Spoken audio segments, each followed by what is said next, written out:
Today, we delve into the untold tales of wrestlers whose stories were buried beneath the glitz and glamour. Despite the bright lights of WWE, why were these tragedies brushed aside? What secrets lie within the rings of silence? Let's embark on this gripping exploration together. Chris Benoit. Remember Chris Benoit? He was a big name in the wrestling world. So, after his death in 2007, WWE decided to pay tribute to him. They aired a special show on Monday Night Raw, honoring his legacy. It was a touching moment, with tribute videos that celebrated his career. But here's the thing, it's not the whole story. See, at first, nobody knew the full picture. Chris Benoit, his wife, and his son were all found dead. It was shocking and sad. The WWE didn't know what had happened exactly. Then, the truth came out. It was something no one expected. Chris Benoit had actually taken the lives of his wife and son before taking his own. It was a tragedy that shook the wrestling world to its core. The tribute show suddenly took on a different meaning. It went from honoring a wrestling legend to grappling with the shocking reality of what had happened. Superstars like Stone Cold Steve Austin and Stephanie McMahon shared their emotions.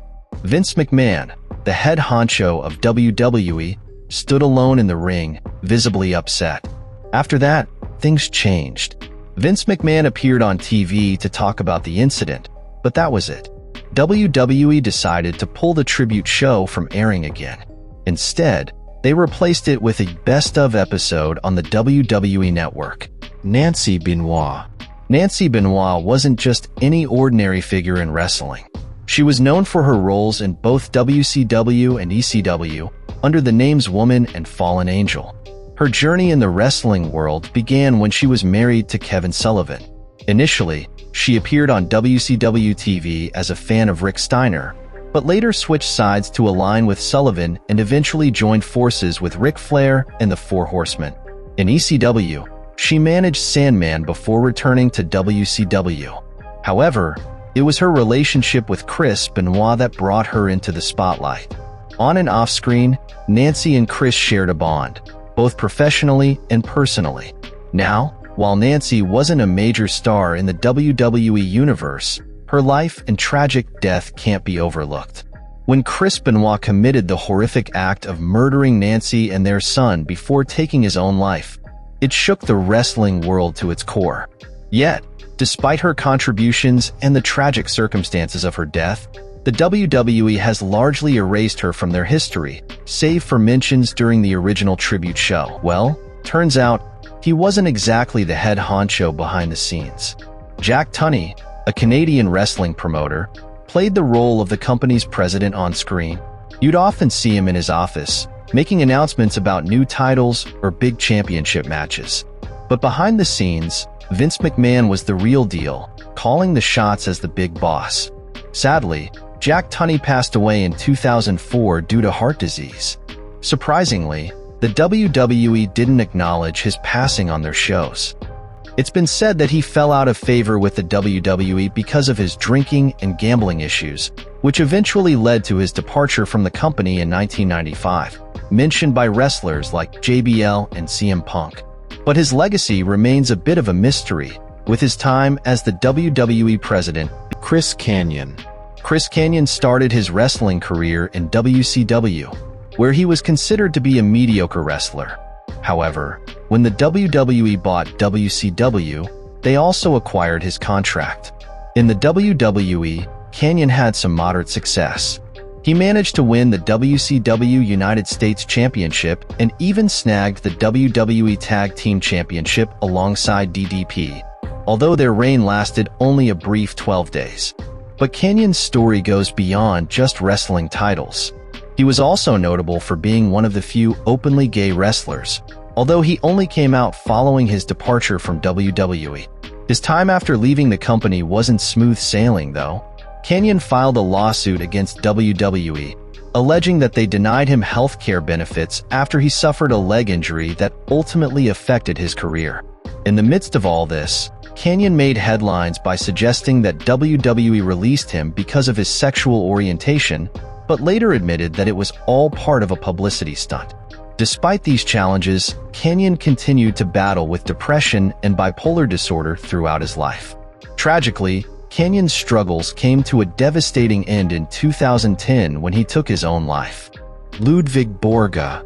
Ludwig Borga's time in the WWE might have been short, but boy, did he leave an impression. One of his biggest moments was ending Tatanka's undefeated streak back in the early 90s. Talk about making a splash. He also scored a significant win over Marty Jannetty at SummerSlam, showing the world what he was made of. But unfortunately, his wrestling journey took a sudden turn when he suffered an ankle injury in a match against Rick Steiner in 1994. Ouch. Now, what happened after his wrestling days?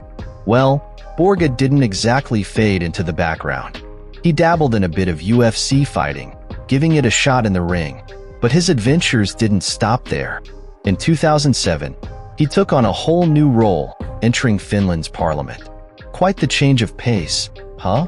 But it wasn't all smooth sailing. Borga made headlines for calling the country's president a lesbian. Yikes. And then, there's the sad part of the story. Despite his moments of glory, Borga's life took a downward spiral. He struggled with alcohol-related issues for years, landing himself in trouble more than once. Things got so rough that he even spent time in psychiatric care.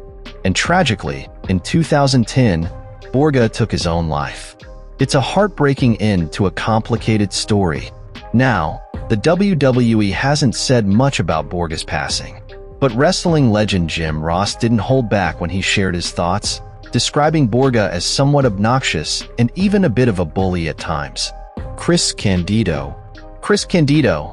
You might remember him from his time in the WWE as one half of the Body Donnas tag team back in the 1990s. Alongside his real-life girlfriend Tammy Lynn Sytech, known as Sunny, they were quite the duo. They even snagged a tag team championship. After his WWE stint, Candido ventured into ECW and WCW before joining TNA. But tragedy struck when Candido suffered a leg injury during a TNA match. Despite undergoing surgery, he fell ill months later due to blood clots and sadly passed away. While his brother Johnny produced a documentary about him, the WWE hasn't focused much on his memory. However, TNA honored him with the Chris Candido Memorial Tag Team Tournament in 2005. Dino Bravo. Dino Bravo, a big name in the wrestling world with a shocking end to his story. Bravo, a former WWE World Tag Team Champion, faced an unexpected fate. In 1991, he was released from WWE, and 2 years later, he met a tragic end. While watching a hockey game, Bravo was shot a shocking 17 times. The reason behind his murder? It's believed to be connected to his involvement in smuggling illegal cigarettes in Canada, linked to organized crime. The mafia's involvement in his death remains unsolved, leaving a cloud of mystery over the incident. Despite this shocking end, Bravo's legacy lives on through the memories shared by fellow wrestlers like Bret Hart and Rick Martel. Crash Holly. Michael Lockwood, better known to WWE fans as Crash Holly. Now, Crash wasn't your typical heavyweight wrestler. Despite carrying a scale to the ring, trying to prove his 400-pound status, he was actually 5'11" and weighed 212 pounds. But don't let his size fool you. Crash made a name for himself by winning the WWE Hardcore Championship a staggering 22 times. That's right, he may not have been a heavyweight, but he sure knew how to dominate the hardcore scene. Most of his title reigns were short-lived due to the 24/7 rule, but his impact was undeniable.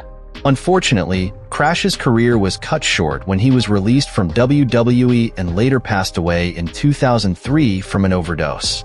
It's a tragic end to a promising career. The WWE didn't openly acknowledge his death at the time, but he was remembered in a video tribute during ECW One Night Stand in 2005. Viscera. Starting out as Mabel in the early 90s, he later became known as Viscera, part of The Undertaker's Ministry of Darkness, and eventually wrestled as Big Daddy V. He was a force to be reckoned with in the ring, often dominating the competition in the Royal Rumble matches. Sadly, Viscera passed away in February 2014 from a heart attack. His death was attributed to a combination of morbid obesity, type 2 diabetes, and heart damage. His widow, Cassandra Frazier, even filed a lawsuit against WWE, claiming they were partially responsible for his death. Despite his contributions to the wrestling world, WWE's acknowledgement of his passing was minimal. They didn't mention it on Raw, only giving him a short video tribute the following week. Lancecade.